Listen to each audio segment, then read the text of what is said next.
Good morning students, myself Shan Patel. Today we are going to start part 1 of chapter number 14, chemical effect of electric current. तो बच्चों आज के lecture में हम new chapter number 14 electric currents and it's chemical effect के बारे में समझने जा रहे हैं।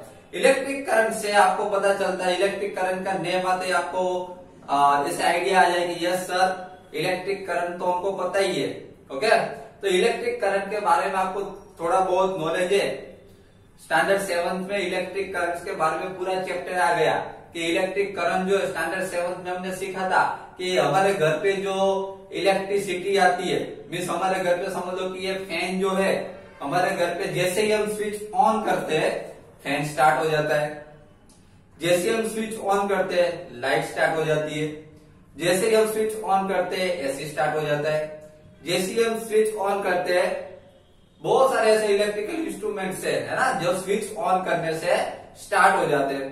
तो हमारे दिमाग में ऐसा क्वेश्चन आए कि ऐसा क्या होता होगा, ऐसा स्विच ऑन करते ही ये जो इलेक्ट्रिकल इंस्ट्रूमेंट जो है वो ऑन हो जाते हैं, तो ऐसा उसके अंदर क्या होता होगा जिसकी वजह से वो ऑन हो जाते हैं, समझ में आ रहा है।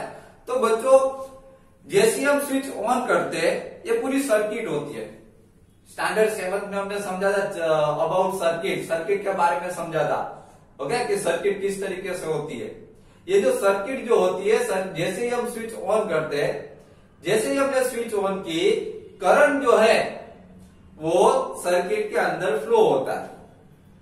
जैसे हम स्विच ऑन करते हैं सर्किट के अंदर करंट फ्लो होने लगता है, और वो करंट फ्लो होने की वजह से ये जो फैन है, लाइट है, वॉशिंग मशीन है, एसी है, ये सब क्या हो जाता है, स्टार्ट हो जाते हैं। जो भी इलेक्ट्रिकल इंस्ट्रूमेंट जो है वो स्टार्ट हो जाते हैं। तो बच्चों ये किसकी वजह से स्टार्ट हुए, इलेक्ट्रिक करंट की वजह से। और इलेक्ट्रिक करंट सर्किट में फ्लो होता है, उसकी वजह से ये जो इलेक्ट्रिकल इंस्ट्रूमेंट्स है वो स्टार्ट होते हैं। अगर इलेक्ट्रिक करंट फ्लो नहीं होता, ओके, अगर इलेक्ट्रिक करंट ही नहीं होता तो ये सब इलेक्ट्रिकल इंस्ट्रूमेंट जो है वो स्टार्ट ही नहीं होते। आजकल तो समझो पहले के, आज तो बहुत सारे इलेक्ट्रिकल इंस्ट्रूमेंट आ गए तो हमारा वर्क भी इजी हो गया है। पहले के टाइम में, ओके, बरसों पहले ऐसे ही जब इलेक्ट्रिक करंट ही नहीं था, इलेक्ट्रिक करंट नहीं था मीन्स बिजली नहीं थी, जिसकी वजह से क्या होता था कि जो पीपल जो है उसको बहुत परेशानी होती थी। बिजली नहीं होती थी तो फैन भी नहीं होता था। ओके, तो समर में कैसे रहते होंगे सब, बिजली नहीं होती थी तो लाइट भी नहीं ऑन होती थी। ओके, क्योंकि करंट फ्लो होता है तभी लाइट ऑन होती है। पहले के टाइम में तो करंट ही नहीं था। ओके, जब करंट नहीं था तब लाइट भी नहीं थी, तो ये सब नहीं था तो पीपल को बहुत सारी परेशानियां होती थी कि डे टाइम में ही वर्क कर सकते, क्योंकि लाइट ही नहीं है, लाइट नहीं होती है तो डे टाइम में ही वर्क कर सकते। नाइट में तो पूरा अंधेरा हो जाता है, समझ में आ रहा है, पूरा डार्कनेस हो जाता है, जिसकी वजह से नाइट में वर्क भी नहीं कर सकते, पूरा अंधेरा हो जाएगा। क्लियर। तो जब इलेक्ट्रिसिटी है, जब हमको पता चला, जब इलेक्ट्रिसिटी फाइंड हुई, ओके, उसका इन्वेंशन हुआ, बाद में इलेक्ट्रिकल इंस्ट्रूमेंट्स बनाए गए, ओके, और हमको पता चला कि इलेक्ट्रिक करंट फ्लो होने की वजह से ये सब इलेक्ट्रिकल इंस्ट्रूमेंट्स है वो ऑन हो जाते हैं, जिसकी वजह से हमारा अभी तो बहुत सारे ऐसे मशीन्स आ गए जो इलेक्ट्रिसिटी से चलते हैं, जिसकी वजह से हमारा वर्क जो है वो इजी हो जाता है ना।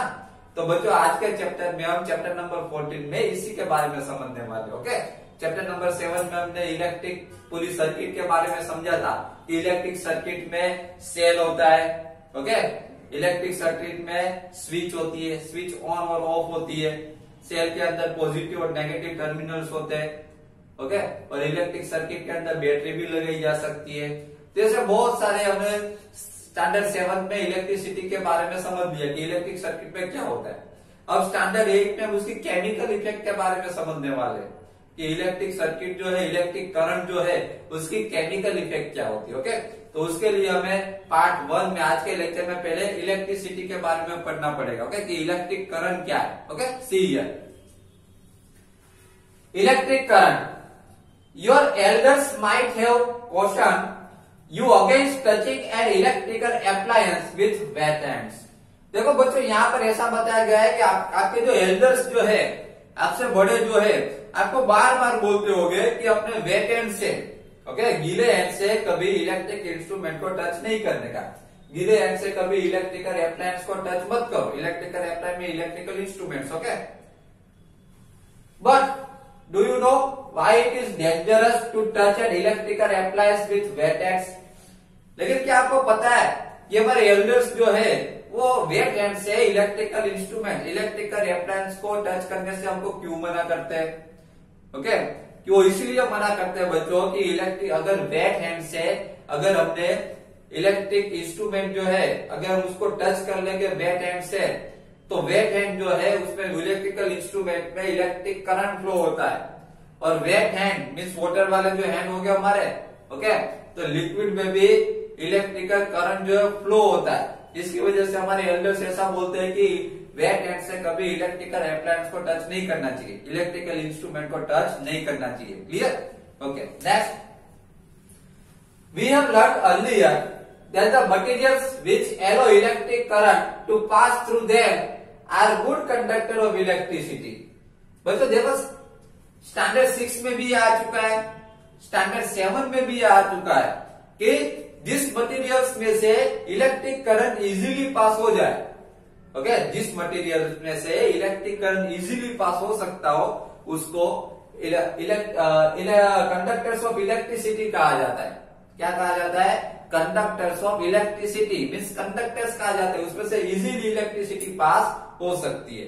जैसे बहुत सारे यहाँ पर एग्जांपल्स दिए देखे, like copper, aluminium, iron etcetera. Copper है, एल्यूमिनियम है, आयरन है, ये सब कंडक्टर्स ऑफ इलेक्ट्रिसिटी है, मीन्स ये सब कंडक्टर्स है जिसमें से इलेक्ट्रिक करंट इजीली पास हो जाता है। जैसे कि यहाँ अभी मेरे हैंड में ये स्टिक जो आपको दिख रही है, ये है मेरे हैंड में जो स्टिक है उसका ये जो पार्ट है आगे का वो एल्यूमिनियम का है। समझ में आ रहा है? तो ये एल्यूमिनियम का जो पार्ट जो होता है, ओके, एल्यूमिनियम या फिर स्टील का ये जो पार्ट जो होता है उसमें से इजीली इलेक्ट्रिसिटी फ्लो हो जाती है। क्लियर?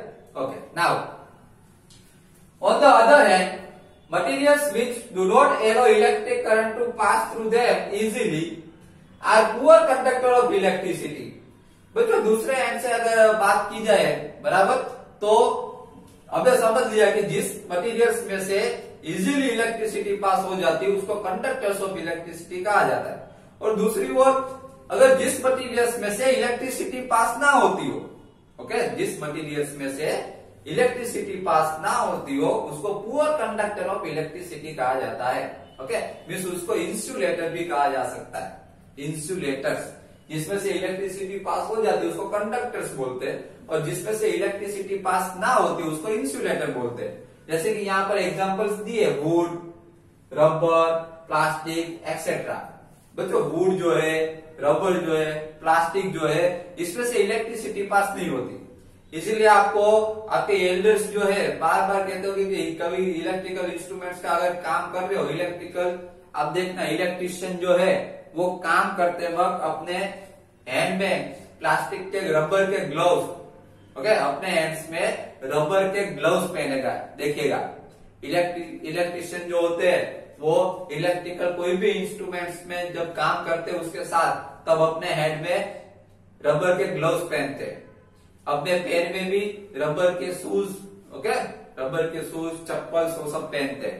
तो क्यों ऐसा पहनते हैं? जिसकी वजह से अगर इलेक्ट्रिकल करंट को वो टच हो जाए, इलेक्ट्रिकल इंस्ट्रूमेंट है उसमें से इलेक्ट्रिक करंट फ्लो हो रहा हो तो उसको टच हो जाए, तो रबर के अगर ग्लव्स उसके हैंड में हो गए तो उसमें रबर के ग्लव्स में इलेक्ट्रिसिटी फ्लो नहीं होती है, जिसकी वजह से करंट नहीं लगेगा। समझ में आ रहा है? अगर रबर के ग्लव्स हाथ में नहीं होंगे और इलेक्ट्रिकल इंस्ट्रूमेंट्स को अगर टच कर देंगे वायर को, तो उसमें से अगर इलेक्ट्रिसिटी फ्लो हो रही होगी तो क्या आ सकता है? करंट आ सकता है। समझ में आ रहा है? इसीलिए इलेक्ट्रिशियन जो होते हैं अपने हैंड में रबर के ग्लव्स पहनते हैं। समझ में आ गया? ओके, तो बच्चों यहाँ पे हमने इलेक्ट्रिक करंट्स के बारे में समझा कि कुछ इंस्ट्रूमेंट्स ऐसे होते हैं। पहले तो ये समझा कि वेट हैंड जो है, वेट हैंड से इलेक्ट्रिकल इंस्ट्रूमेंट्स को टच नहीं करना चाहिए, है ना। वेट हैंड से हमें इलेक्ट्रिकल इंस्ट्रूमेंट्स को टच नहीं करना चाहिए। और उसके बाद हमने समझा कि कंडक्टर्स ऑफ इलेक्ट्रिसिटी, ओके, और मीन्स कंडक्टर्स के बारे में समझा, और पुअर कंडक्टर्स ऑफ इलेक्ट्रिसिटी के बारे में समझा, मीन्स इंसुलेटर्स के बारे में समझा। ओके, कि कुछ मटेरियल्स ऐसे होते हैं जिसमें से इलेक्ट्रिसिटी इजीली पास हो जाए, उसको कंडक्टर्स ऑफ इलेक्ट्रिसिटी कहा जाता है, गुड कंडक्टर्स ऑफ इलेक्ट्रिसिटी कहा जाता है। यहाँ पर एग्जांपल्स भी दिए, कॉपर, एल्यूमिनियम, आयरन, ये सब गुड कंडक्टर्स ऑफ इलेक्ट्रिसिटी है। और उसके नीचे देखा poor conductor of electricity, means ऐसा मटेरियल्स जिसमें से इलेक्ट्रिसिटी इजीली पास ना होती हो, ओके, उसको पुअर कंडक्टर्स ऑफ इलेक्ट्रिसिटी कहा जाता है। यहाँ पर उसके एग्जांपल्स भी हमने समझ लिए, बोर्ड, रबर, प्लास्टिक, ये सब क्या है, पुअर कंडक्टर्स ऑफ इलेक्ट्रिसिटी है, इसमें से इलेक्ट्रिक करंट इजीली पास नहीं हो सकता है। ओके, नाउ बच्चों यहाँ पर देखो दो सर्किट हमको दिए, ये मैंने आप ड्रॉ यहाँ पे देखिए दोनों सर्किट ड्रॉ की है, गुड कंडक्टर ऑफ इलेक्ट्रिसिटी की और पुअर कंडक्टर की, बराबर, दोनों की सर्किट यहाँ पे क्लियरली ड्रॉ की है मैंने। ओके, उसमें देखिए,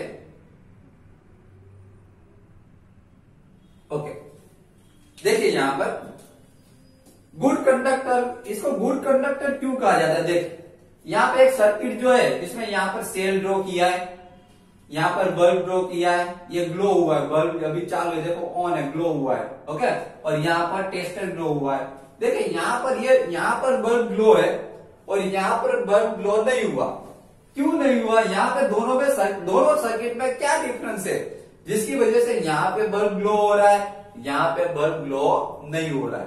तो बच्चों देखिए डिफरेंस ये है कि ये जो वायर जो है सेल के साथ तो कनेक्टेड है, वो तो क्लियर है, बल्ब के साथ भी दोनों वायर कनेक्टेड है, वो भी क्लियर है। लेकिन यहाँ पर देखिए ये जो टेस्टर जो है, यहाँ पे मैंने टेस्टर का ये जो आगे का जो पार्ट जो है, ये टेस्टर का फ्रंट का जो पार्ट जो है वो आयन का होता है। ओके, आगे का जो पार्ट है वो क्या है, गुड कंडक्टर ऑफ इलेक्ट्रिसिटी है, उसमें से आयन का पार्ट होता है जिसमें से इलेक्ट्रिसिटी पास हो सकती है। समझ में आ रहा है? ये गुड कंडक्टर ऑफ इलेक्ट्रिसिटी आगे का पार्ट, जिसकी वजह से उसमें से इलेक्ट्रिसिटी फ्लो हो सकती है, उसकी वजह से यहाँ पे बल्ब ग्लो हो रहा है, इसलिए इसको गुड कंडक्टर बोलते हैं। और यहाँ पे दूसरी जो सर्किट है वहां पर देखिए ये वायर जो है टेस्टर में कहाँ पे लगा है, टेस्टर का ये जो हैंड होता है पकड़ने का, जैसे कि ये समझ लो कि ये टेस्टर है, तो आगे का पार्ट होता है वो आयन का होता है। समझ में आ रहा है? आयन या फिर स्टील इसका होता है। और इस तरीके से पीछे का हैंड जो होता है टेस्टर का पकड़ने का, देखो इधर आपको रबर दिख रहा है, समझ में आ रहा है? तो इसी तरीके से होता है, इसमें से इलेक्ट्रिसिटी पास हो सकती है। और पीछे का हैंड जो है पकड़ने का जो हैंडल, ओके, उसमें से इलेक्ट्रिसिटी पास नहीं होती, वो प्लास्टिक का होता है। ये जो हैंडल जो पकड़, आपने टेस्टर तो देखा ही होगा, ये हैंडल जो है पकड़ने का कैसा होता है, प्लास्टिक का होता है। और हमको पता है कि प्लास्टिक में से इलेक्ट्रिसिटी पास नहीं होती। ओके, ये वायर दोनों प्लास्टिक के साथ कनेक्टेड है, हैंडल के साथ, तो उसमें से इलेक्ट्रिसिटी पास नहीं होगी, वो पुअर कंडक्टर ऑफ इलेक्ट्रिसिटी है ना, जिसकी वजह से दोनों में यही डिफरेंस है कि ये जो पार्ट है वो गुड कंडक्टर है और पीछे का जो प्लास्ट है वो प्लास्टिक का है, तो पुअर कंडक्टर है। Clear? Okay, now we found that metals such as copper and aluminium conduct electricity. देखो हमने देखा कि ऐसे मेटल्स जो कॉपर जो है, एल्यूमिनियम जो है, वो इलेक्ट्रिसिटी कंडक्ट कर सकते हैं। ओके, उसमें से इलेक्ट्रिसिटी फ्लो हो सकती है। Various rubber, plastic and would do not conduct electricity. Rubber जो है, प्लास्टिक जो है, वुड जो है, वो इलेक्ट्रिसिटी कंडक्ट नहीं कर सकते, उसमें से इलेक्ट्रिसिटी फ्लो नहीं हो सकती। Okay, now we should not experiment with the electric supply from the mains और अ जनरेटर और एन इन्वर्टर। बच्चों यहाँ पर ऐसा बताया गया है कि हमें कभी इलेक्ट्रिक सप्लाई जहां से हो रहा है, जैसे कि मेन मीटर्स जो है, मेन जनरेटर है, ओके, इन्वर्टर है, जहां से इलेक्ट्रिक करंट फ्लो हो रहा है, इलेक्ट्रिक करंट सप्लाई हो रहा है, उसको कभी टच नहीं करना चाहिए। समझ रहे हैं? उसके साथ कभी एक्सपेरिमेंट नहीं करना चाहिए। ओके, कभी कभी क्या हो सकता है, इट मे बी डेंजरस, वो बहुत ही डेंजरस है, उससे क्या हो सकता है, शॉर्ट सर्किट हो सकता है। ओके, हमें शॉक लग सकता है। तो बच्चों आज के लेक्चर में हमने इलेक्ट्रिक करंट्स के बारे में समझा कि इलेक्ट्रिक करंट जो है वो, उसमें इंसुलेटर के बारे में समझा, कंडक्टर्स के बारे में समझा कि कौन से ऐसे मटेरियल्स है जिसमें से इलेक्ट्रिक करंट फ्लो होता है, कौन से ऐसे मटेरियल्स है जिसमें से इलेक्ट्रिक करंट फ्लो नहीं होता है। ओके, तो बच्चों आज के लेक्चर में पार्ट 1 में सिर्फ इतना ही। नेक्स्ट लेक्चर में पार्ट 2 में हम इससे भी इंटरेस्टिंग टॉपिक्स के बारे में समझेंगे। Okay, thank you very much.